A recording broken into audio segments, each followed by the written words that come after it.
This is Dan of Vagabond Awake. 𝗔戗晖 from Hope Adventure. And we've had several requests for us to compare a few lakes, one in Guatemala called Lake Atitlan, and one in Mexico called Chapala. Yeah, Lake Chapala, which is Chapala and 𝗂𝐻𝐒 are next door neighbor cities. They're very close to each other, but they're both on a lake. And we've had several requests for it, and we thought we would compare the two for you. And we're also going to talk about another place we really love in Mexico, which was a lagoon called Bacalar, which is in south part of Quintana Roo, almost to Belize. Yeah. And so we'll talk about all three of those today. We're going to compare restaurants, accommodations, nightlife, collectible taxi, safety, cost of living, language, dating, and tourist visas. Yes. Chapala restaurants, what do you think? They have vegetarian meal there. Great Mexican restaurants there. There's a couple of vegetarian restaurants. The fact is, Lake Chapala, it's an area of a lot of expats, and so there's restaurants that have been started by both expats and Mexicans, obviously, and because it's a large expat community, the restaurants there cater to expats and also the locals. And so you have a large range of prices and selection that you would expect at an area with a lot of expats and also a lot of Mexicans. So a lot of great choices there. And there's two cities next to each other, Chapala and 𝗂𝐻𝐻eq. And it seems like for the most part, 𝗂𝐻𝐻eq had more expats than Chapala. So if you want more of a Mexican flair, you'd probably hang out more in Chapala. If you're looking for more of an expat flair, you'd hang out in 𝗂𝐻𝐻eq, although they both have both. And so that's the restaurant scene for Lake Chapala. And then for Lake Atitlan, which is in Guatemala instead of Mexico, how'd you feel about the restaurants there? For the restaurant in Guatemala, in the Lake Atitlan, perfect. You have local food, and you also have the expat food. And expat food is not really that expensive, because they are very big portions. Yeah. And there's a pretty good selection. Now, Lake Atitlan has a number of villages around the lake that you take water taxis to, which we'll talk about under transportation. But each of the villages some of them have more than the expats than others. Is it San Pedro, the one that's across the lake with a lot of the... Yes, the hippie place. The hippie place, yeah. The cheaper... more of a party place, right? It's more like a party place. It's a cheaper place that people want to stay. The budget place for staying is San Pedro or Panajachel. Yeah, and Pana. Yeah.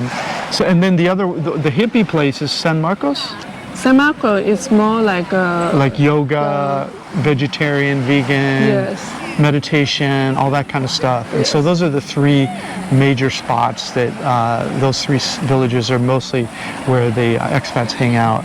And so you have a lot of restaurants catering to expats in those three villages, San Marcos. Food is not a problem in Lake Atitlan. Yes, San Pedro and Pana. Yeah. And the other villages are more geared towards the locals. You'll see more local prices and fewer tourists in those areas. And a great selection, really, in both Chapala, 𝗂𝐻𝐻eq, and in Lake Atitlan. And then Bacalar, I would say, is almost completely, the restaurants are almost completely catered for expats, wouldn't you say? Yes. They do have restaurants for the locals that are back a little bit from the lagoon and have better prices and have more local foods. And by the way, Bacalar is in Mexico, as we said, just north of Belize. But the cost of over there is expensive. It's expensive. It's catering to the tourists. Yeah, because Quintana Roo is one of the more expensive areas of Mexico, and so it's near that. It's kind of catering to that same crowd like Tulum, and it's for like day trips or weekend trips from Tulum and Playa del Carmen and even Cancun. So, and so that's restaurants. So actually for expats, all three can be pretty good. Yeah. Although there'll be more selection potentially, I would say, at Lake Atitlan and Chapala. 𝗂𝐻𝐻eq is more restaurants. Right. And then next up would be nightlife. Which one do you think wins nightlife, if you want to call it that? I think I would prefer the nightlife in the Lake Atitlan. Yes. Yeah, Lake Atitlan has probably the best nightlife in terms of variety of music and places to go out drinking and having fun, Yes. and particularly San Pedro and 𝗃𝗏. Yes. And then the hippie village of San Marcos has a few spots. That's more laid back acoustic stuff. Yes. So, and then let's talk about taxis and colectivos. Taxi and colectivo. In Lake Atitlan, they are using the water taxi. In Bacalar, is colectivo. Yeah. Also normal taxi also. And taxis, yeah. Yeah, they don't have Uber in those places. And then Chapala, you're pretty much only going to need a taxi to go back and forth between 𝗂𝐻𝐒 and Chapala. They're pretty close, but I think they're maybe you need a taxi if you yeah, want but to in get it close. 𝗃𝗏, which is Lake Atitlan, they have Uber. Uber that you can go back to Antigua or Guatemala. And they have City. tuk-tuks. Yeah, they have tuk-tuk also, which is so easy. So you're pretty much going to walk in San Pedro and San Marcos, and then in 𝗃𝗏, you might take a tuk-tuk somewhere, like one of the nearby villages, but you can also walk there. And then 𝗃𝗏 is where you take to go to Antigua, and that's where the major jump off is for all of the boats that run around Guatemala. And so the transportation is really great in all three, I would say. Not What much about the problem. accommodation? Accommodations. Let's see. They all seem to have what I would call low end, at least when we were there. Like Bacalar, we were paying like 25 a night, was it? I think 20. 20, yeah. 20 for a room. But San Pedro, did they have low end there in Lake Atitlan in San Pedro? Yes. What were we were paying like 30, weren't we? Yeah, because. But that was because we waited too long to book. Yeah. But there were normally cheaper places. And somewhere you need to bargain with the owner when you're over there to get a better price. Right. We just booked and we were only there a few days. We didn't really go hunting. So you need to do our. We have a report that teaches you how to get cheap apartments. I'll put a link to that. But so that's accommodation. So I would say there's Bacalar had cheaper accommodations. San Pedro would, if you're willing to do the legwork, and then Chapala, 𝗂𝐻𝐒, I would say that's going to be more expensive than the other two overall because there's so many expats there fighting for the nicer accommodations. Yeah. But if you're willing to be a little bit further away from the lake, you can get down into the 25-30 range there also. So Yes. that's about what you'll spend in accommodations. Safety? Safety. I don't feel any dangerous on these trips. Yeah, I didn't feel any dangerous in Lake Atitlan in Guatemala. It's very beautiful. It's rumored that if you go up into the mountains hiking, someone might take your camera from you or something, but we didn't experience any kind of trouble when we were there. Otherwise, I would say they're all pretty safe. So there's Bacalar. I would say no trouble there at all. I mean, Lake Atitlan, very little, if any, trouble, and then and Chapala, I didn't have much. I don't have a feeling of much trouble there either. So all three are pretty safe. They're pretty high expat dominant areas, and so there's a lot of they're relatively safe. Cost of living? That's your thing. My thing. Yeah, I would say in all three of them, you're going to be in probably maybe the $1,200 to the $1,600 a month. That's about where we would be. Many expats spend more money than we do, so if you go, you might expect to spend more, but you'll also find people that are able to live cheaper than us, and they could probably get it down a couple hundred, maybe $1,200 in all three of them. So they're pretty similar in that way, I would say. You can spend more and get nicer, but that's kind of a range for you. You'll have to go yourself, see what things cost to find that for sure. Oh, one more thing is the language. Language. So what about language? You think you have to speak Spanish to be there?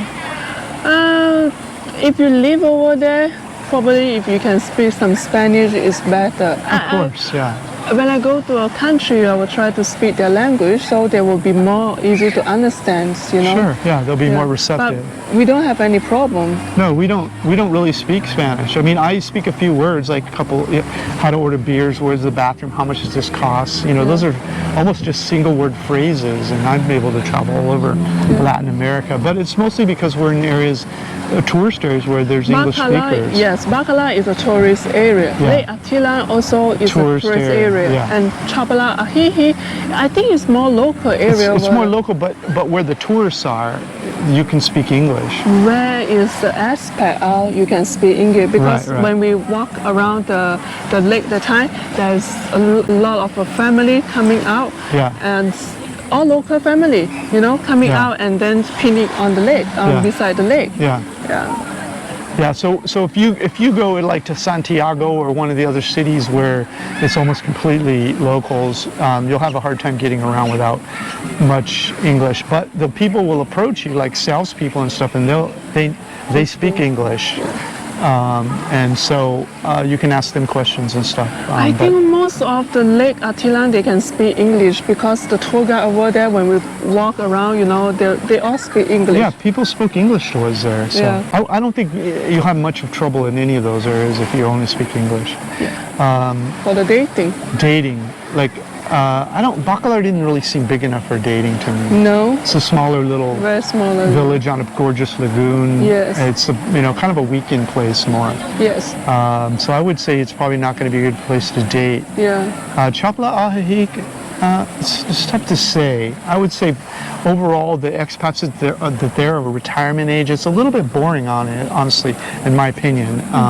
It's not my favorite part of Mexico. It's safe, it's a beautiful lake, it's a nice little village, but it's a little boring in my and so I don't really think it'd be necessarily a good place to date. There are better places in Mexico to date. It's for sure. And then, what's the last one? Lake Atitlan. Yeah, I would say you're going to be, it's pretty much, I don't know, I would say they're not, none of the lakes they're more chilled places that, you go to relax. They're not going to have much dating or nightlife, but you might get lucky, but, it's not a place I would go to date. Oh, we didn't talk about nightlife yet. Yeah, nightlife. Nightlife in Lake Atitlan is crazy. Yeah, the nightlife in Lake Atitlan is pretty good, but only in San Pedro and Pana. San Pedro and Pana, and you want to check out that. And if you want to know the nightlife in the San Pedro, you can go to my website.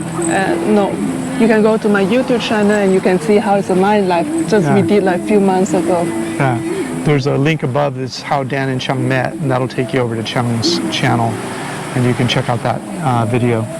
Last one is tourist visa. Tourists, Americans, Canadians, Europeans. You can go to Mexico for 6 months without a visa. Yeah, just walk in, they'll stamp you for 180 days. And then in the Guatemala is 3 months. 3 months, 90 days. So that's a tourist visa. That's a tourist visa, because why I say only Malaysian, because like Vietnam and Thailand, you have a different. Yeah, most of Asia does not have as good a passport as Malaysia. Malaysia is an oil and gas country. I think it's a Southeast Asia, because Japanese, Koreans, and of course, Southeast Asia. Yeah, Southeast Asia. And Singapore, they can go to those countries like Malaysians. Yeah. Well, so in these 3 places, which one you would think that you want to stay for 3 to 6 months? For me, Lake Atitlan wins it hands down. I mean, Bacalar's a weekend place. Yeah. Gorgeous, great for Instagram photos, but I would be bored there after about a week. But Lake Atitlan, I could stay there for months and They months. have as many villages for you to explore. Yeah. And you can There's hiking, beautiful lake, a lot of restaurants. Also waterfall in the Lake Atitlan. Also, you can visit a lot of things that you can do if you like the nature. Yeah. And 𝗙𝗏𝗄𝗃, I would say that's going to be good for older expats. They're not really that active. Yeah. They just are looking for a community to hang out with, play cards, maybe fish on the lake, go to nice restaurants, that kind of thing. Yeah. Not really an active place, other than just socializing. So that's our take. Sure. So thank you so much for watching. Thanks for watching our video. Bye-bye. Bye-bye. Hey, if you liked our video, please like, comment, or subscribe. Any of that would help our business. Thanks so much. Thank you so much. Click the link in the notes below this video to get a copy of this content. Plus, grab a free copy of my ebook, How I Fired My Boss and Traveled the World for 13 Years. While you're there, check out our catalog of retired cheap reports all over the world and our hobby income course that we just released. Thanks so much.